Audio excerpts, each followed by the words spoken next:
We have arrived at the Aurora townsite. As I said earlier, there's not much remaining. I can see a wood structure, a wooden structure piece remaining maybe out there. You can kind of see it in the center of the screen. And then there's this cement wall with a doorway and a little bit of a metal and cement like floor maybe, but that appears to be it. We were just looking at some pictures. Back in the 1940s, this was still a pretty busy place. No, it was the 1910s. Oh, 1910s? Yeah, the last picture of the 1940s, there were still several buildings up, but it wasn't. Oh, it wasn't inhabited. Right. Okay. As you can imagine, 1,000 buildings in this area would have been pretty interesting to see. It's unfortunate all this stuff has been let go. Well, you could see over there some metal. Yeah, some metal in the wall, in the dirt berm. So yeah, all through here would have been There's buildings. some bricks up here. Okay. Not bricks, I'll but look to the way left too, up on the hill. oh, yeah. So I will try to walk to those, the ones off the road a bit. I just can't believe how green it is here compared to where we are. Yeah. Look. We are quite a ways away from home. We're about 200 miles-ish. Yeah.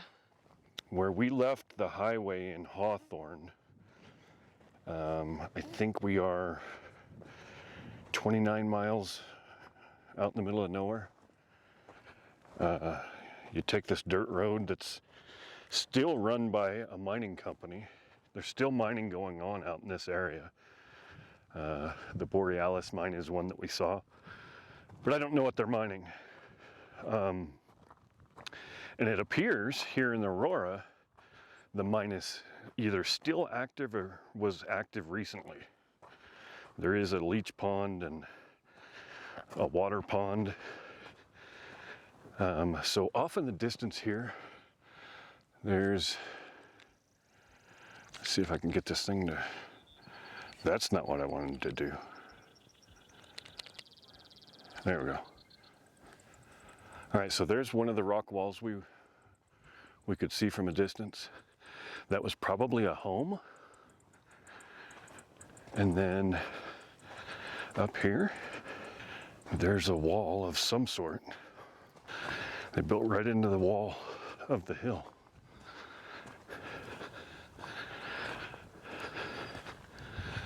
So it would have gone right here.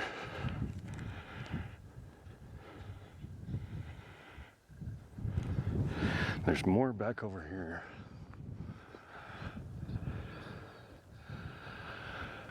Pretty cool. Okay. These used to be structures all through here because there's brickwork where they used to be, and foundational material all in the sagebrush here.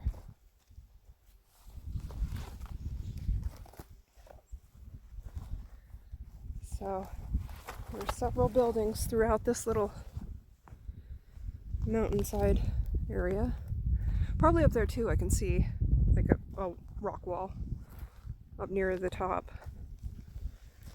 But yeah, all of this is brickwork.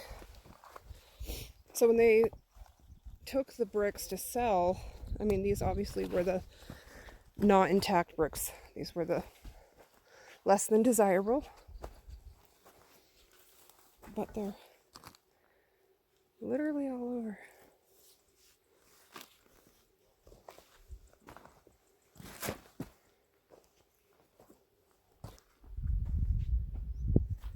And here, I don't know what that was. Stove, maybe?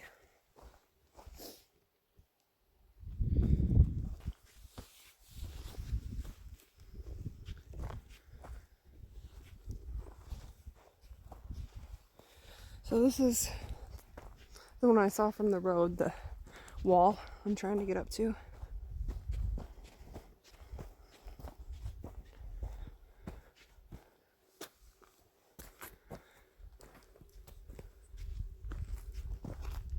Oh, there's a mine up here too. I think I'll go up there.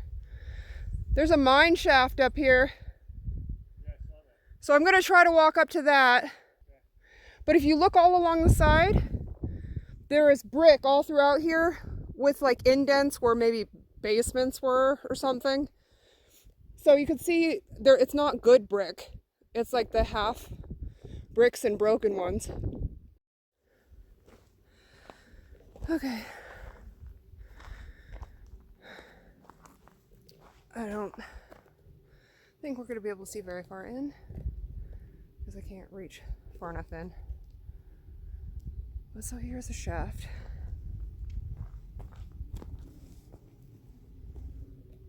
And it looks like it might have been filled in anyway. So I'm above the one big wall that we saw from the road that Corey already went to.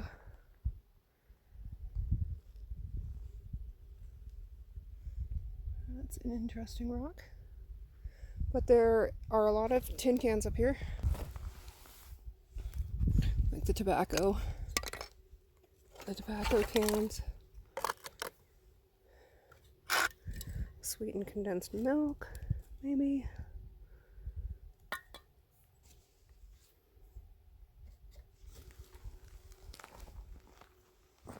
A lot of nails.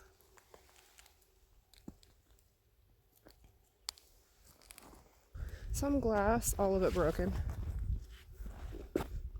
We can see all of the nails up here. And some lumber. The lumber goes all the way up there, and it looks like there was a little house up here as well. Yeah. This was some sort of foundation.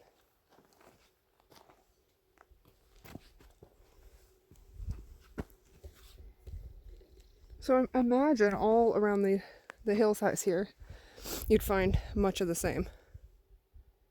The rock foundation, bits of timber, you know, and then the dump piles and some glass, but that's pretty much it.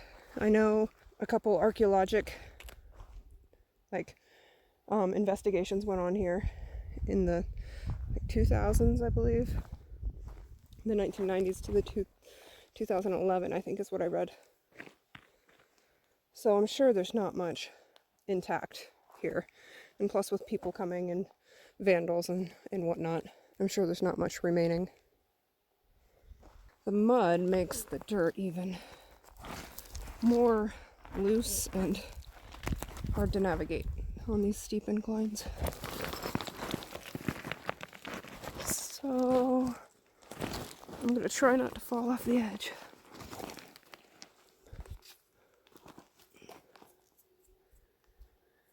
I mean, it's not that far down, but still. I wouldn't want to land in a pile of metal. I think I'm going to have to go up and around, maybe, to get down.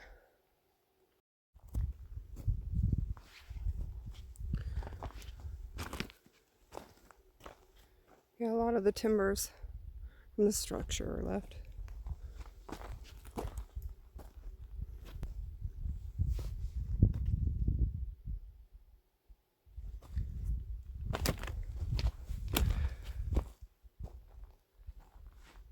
So probably both sides of the one building, or maybe one side of two separate buildings.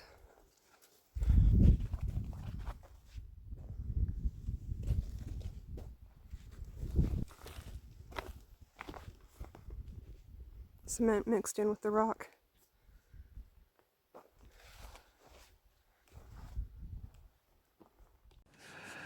This is the remains of a stove or a safe. I can't really tell. There's hinges. So I would say a stove, maybe A cooking stove for in a house. No markings on it that I can see. It's pretty cool though.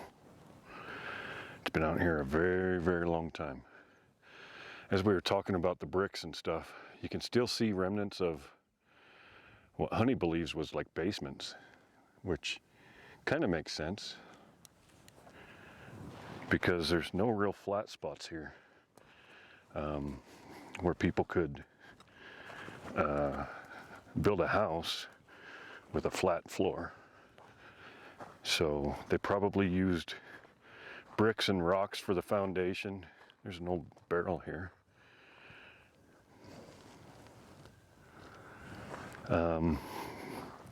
But then built the house on top of that, of course. I wonder how they kept the water out of their basements. Maybe they had to go down there with buckets and drain it. Off the road again, several more foundational rock walls throughout here. So what wasn't reclaimed by people is being reclaimed by nature. A dump with more new stuff in it as well.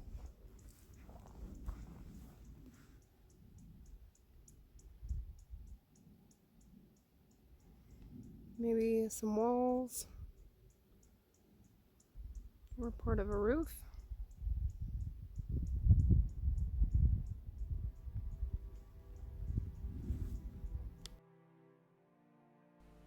Aurora was established in the fall of 1860, and its boom years were 1861 through 1864. And the town reached its peak during the summer of 1863, and that is when over 5,000 residents lived among what Western mining history states on their website was 1,000 buildings that were made of wood and locally manufactured brick. Aurora was the second largest city on the eastern slope of the Sierra during these years, and it was only eclipsed by Virginia City. In 1864, their peak boom ended when one of the richest mines in the area ran out of its accessible ore. And in 1865, the town was down to about 1/10 of its peak population from just a year or two previous.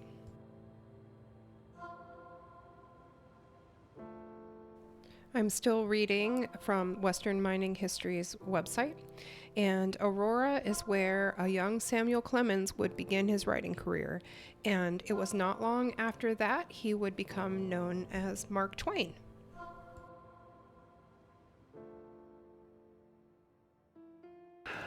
So this is probably as close as I'm going to get to this. It's pretty treacherous to get down there, and there's a lot of metal and stuff, but this is the almost sole remaining existence of the town. It's built with brick and cement, so they basically built the wall with brick first and then covered it in cement, maybe? Not sure, but that's what it looks like. So right here you can see the remnants of what used to be some sort of building or a fence or a corral or something. There's a couple different spots around here where you can see like a structure probably was there, but nothing remains today other than debris. You can see the little shards of metal here on the ground. Let's see. There we go. These would have been the shingles to cover the outside of the building or the roof, or both. And a little bit of wood, a little bit of metal, some rocks. That's all that remains today. So it's pretty much just all been let go. We're not too far from Bodie right now. If you don't know what Bodie is an old ghost town, mining town, that is kept in I guess what they call decaying restoration or something like that, where they're fixing some buildings just to keep them standing, but they're not doing much more than that. And it's pretty neat because when you go there, you look in the windows, the buildings are as they were when I guess it's the state of California took over the park. So luggage, furniture, beds, everything remains the same way it was. And I think people lived out in Bodie until the 70s, but it's way out. Okay, so we've got a flat area here that could have been a road or a foundation area for a house. And then this is a stamp mill. I don't know that I'm gonna get, we'll see. We should be able to get close, at least to where you can see how it was set up. Okay. This is cool. That is the old stamp mill, Risden Iron Works, San Francisco, California, 1896. That would be where the ore comes out and they shovel it into a cart or whatever they're going to haul it out of here in. The stamps would be up top there, and they would just come down, crush the ore. It would come out the little bottom piece there, and off it would go to get processed. Probably to a leach field or however they did it back in the day. There's a round wheel of some sort here. Maybe it was a cistern. They pumped water out of it, I'm not sure. It may even be something that wasn't here. Oh, I'll bet a leather or rubber belt turned this, which turned the stamp mill. I'd almost bet money on that. Very cool find. A lot of wood and debris out here. Kind of smells like urine maybe. So there could be an animal living out here, peeing where she sleeps. There's a material here that looks to be like fire hose. That could have been the belt material. There's some more of it there. I would bet that that's what they used to turn that wheel, which ran the stamp mill. As you can see, as we're looking around here, there's just not a lot here. I don't see any other foundations or what could be foundations. I'm sure they're there. There's a lot of ravines that I imagine were dug to run water to the different machines. There is a wooden structure over there, but it looks like a flat piece, almost like a table, but it's into the ground. More metal here.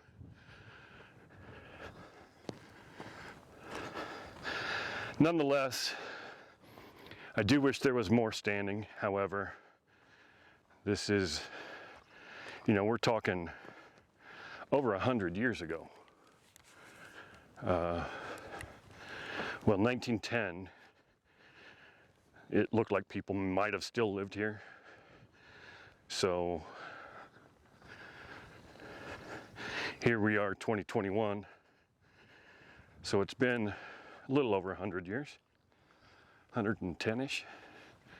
Not sure when the last living people left here. Can't imagine it was much later than 1910. Because like I said, we're probably 30 miles from Hawthorne-ish. And Hawthorne's kind of out in the middle of nowhere. So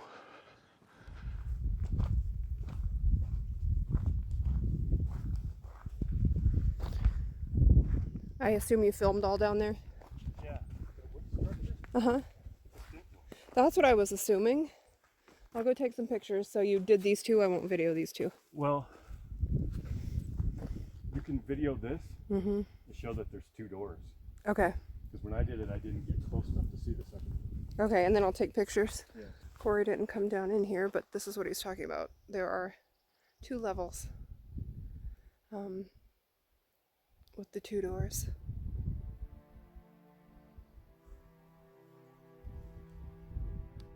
In Bodie, there was a mining boom in 1877, which renewed the mining interest in Aurora as well, which extended that activity for another 2 decades.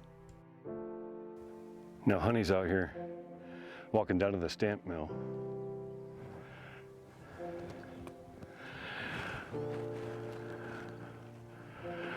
When we were looking at this cement wall here, I didn't really notice it at first.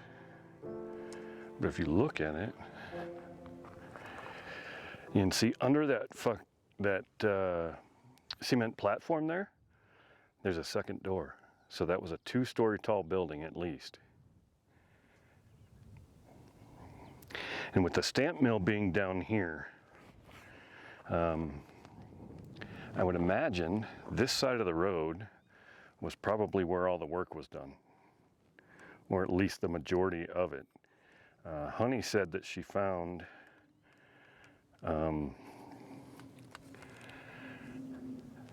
foundations on both sides of the road where we initially looked at the, what would you call it? The first rock wall that we looked at up the road there.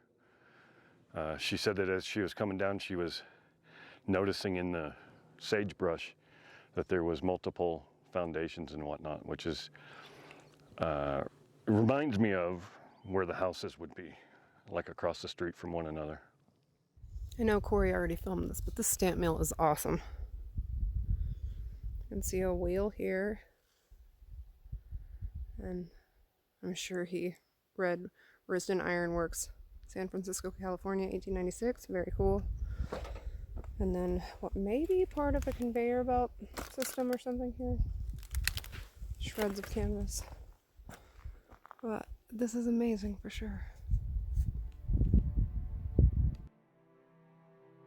In the 1890s, the mines were once again worked out, and most of the people left Aurora, and in 1897, the post office officially closed.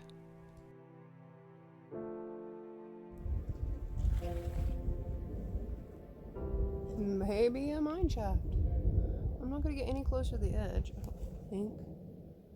Yeah, it was probably a shaft that's been filled in. You can see big square timbers around the edges.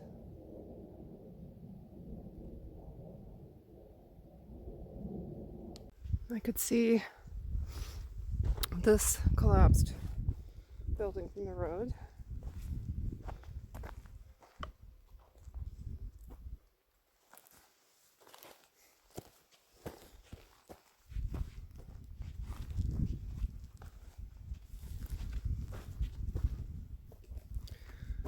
Yeah, no telling what was under it. Maybe an entrance to a mine, maybe just a house or a little cabin.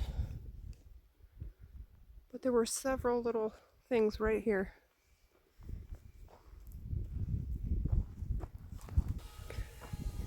A piece of old glass. That's pretty.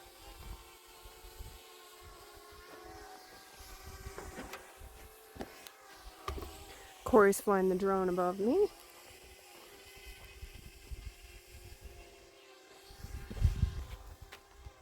There were definitely a lot of brick structures in this town.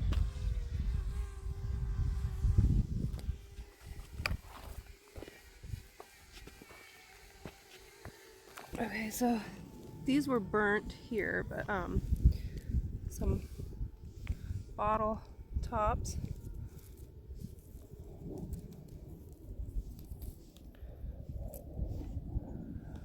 It looks like they went through a fire. A fire did come through here, I believe. 1877. But who knows if this was just a fire pit or part of the fire that destroyed a lot of the town. I don't know what this was. Part of it is rusted and the other part isn't. Back here in another area where it looks like it could have been a collapsed building.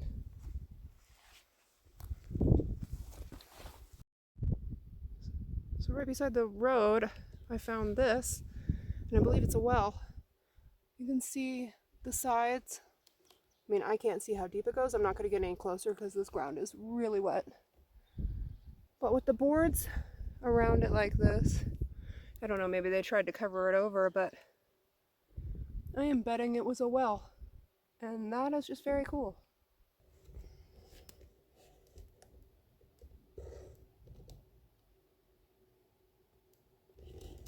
This is where I wish I had the GoPro on a really easy to use fishing pole to take it down as far as I could. We've got to get that working. There was a third boom for mining in Aurora in the early 1900s.